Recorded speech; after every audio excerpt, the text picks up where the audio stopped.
We're also keeping our eye on Apple. I'm looking at shares down more than 3.5% after the DOJ filed an antitrust suit against the company within the last hour. That press conference got pretty granular, even hitting on the green bubbles when you text from a non-Apple phone. Steve, what do we know about this? Yeah, Frank, I've been digesting this 80-page lawsuit here since it came out last hour.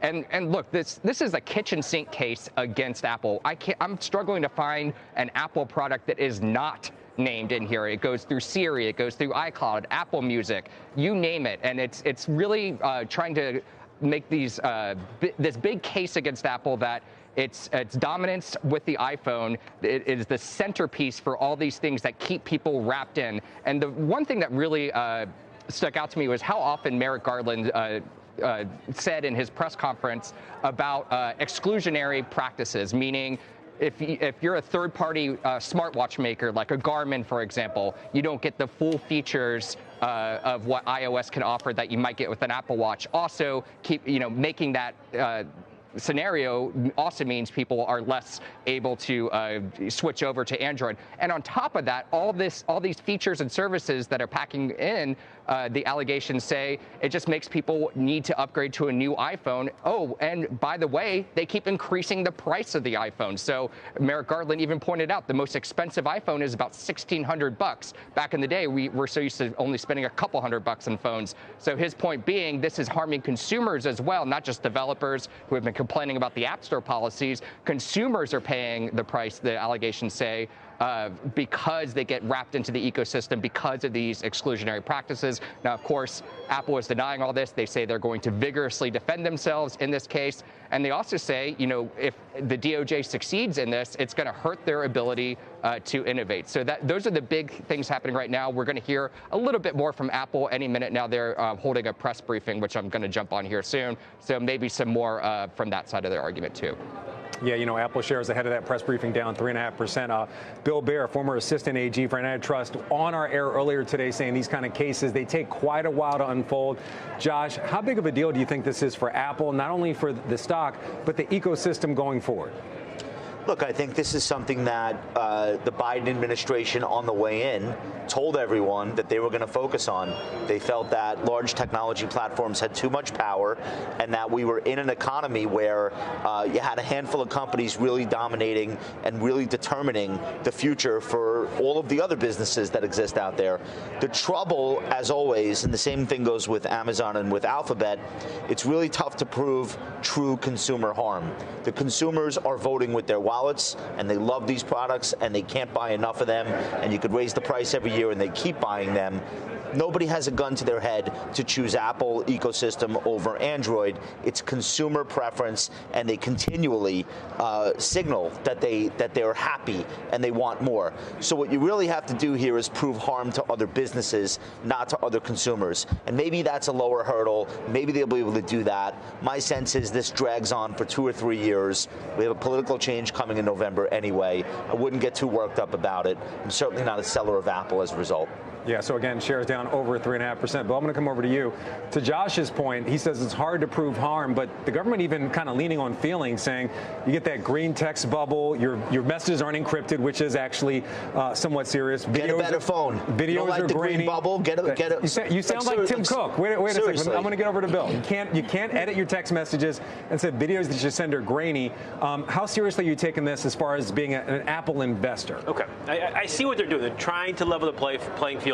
But if you are an Apple user or if you are a developer, is it a right to be on there and have a phone and put your product out through their apps, or is it a privilege? And I think it's a privilege. I'm a big believer in capitalism.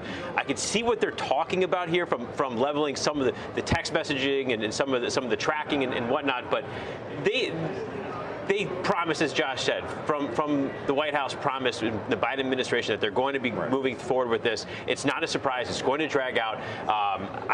Listen, Apple is a huge portion of this market, but it hasn't performed in the last month or two. And so that's going to be the question. I mean, can this market continue to move higher without Apple in it, involved, and will Apple be a smaller piece? Well, you mentioned it hasn't performed last month or two, Kerry. I'm going to come over to you. A lot of that's been pressure in China. A lot of competition in China, also possibly regulation regulation in China for very different reasons. The Chinese government possibly trying to protect their domestic smartphone industry. So how concerned are you about this long term?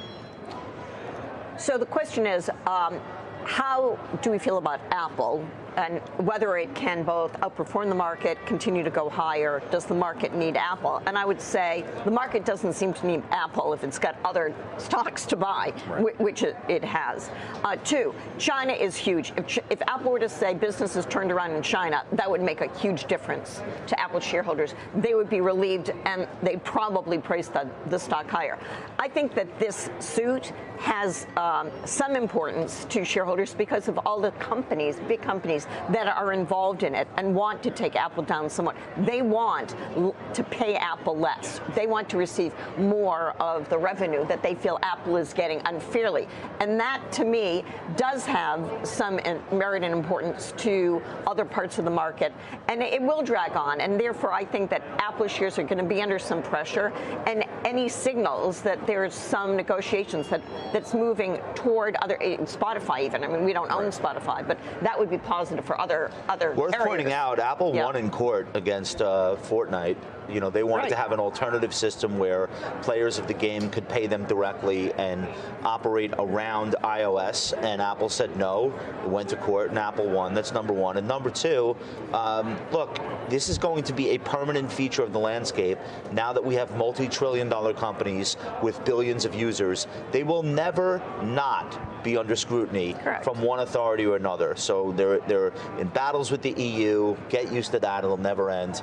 Now they'll be in battles here on and off. We've seen it before. We've seen Microsoft go through it. I don't think anyone really has an edge on the courtroom stuff or the litigation stuff as a trader or an investor. You might be happy with an outcome or unhappy with an outcome.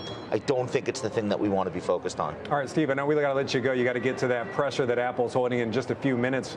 I want to ask you, we're looking at regulation and antitrust regulation here in the U.S., and as Josh just alluded to, Apple also facing some pressure in the EU along with other mega cap tech companies.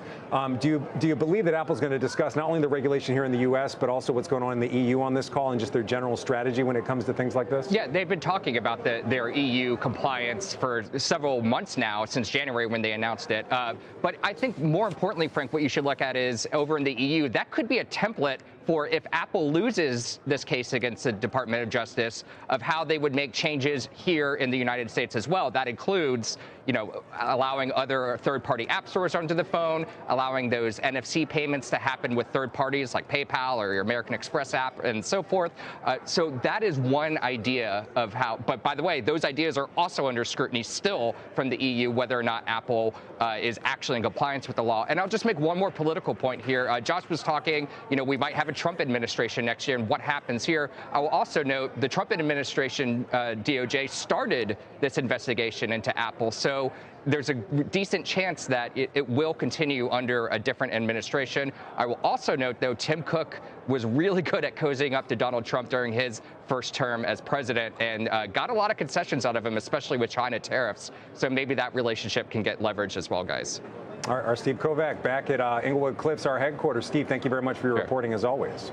We're going to stick with Apple, and Kevin, I didn't forget about you. We've got a committee move. You bought more Apple last week.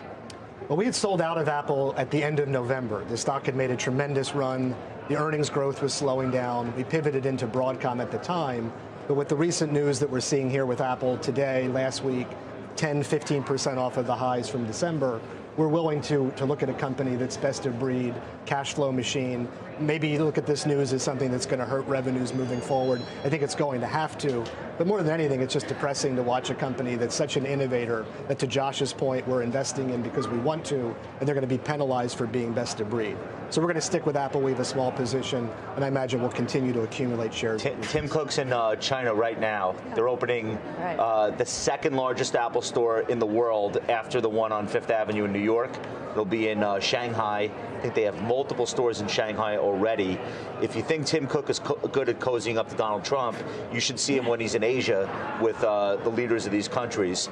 I mean, to me, that goes from being a negative catalyst to a potential positive catalyst if there's anything good to say, to Carrie's point, about maybe we're bottoming out there. Maybe it's in terms of market share, maybe it's in terms of positive signals from a government official.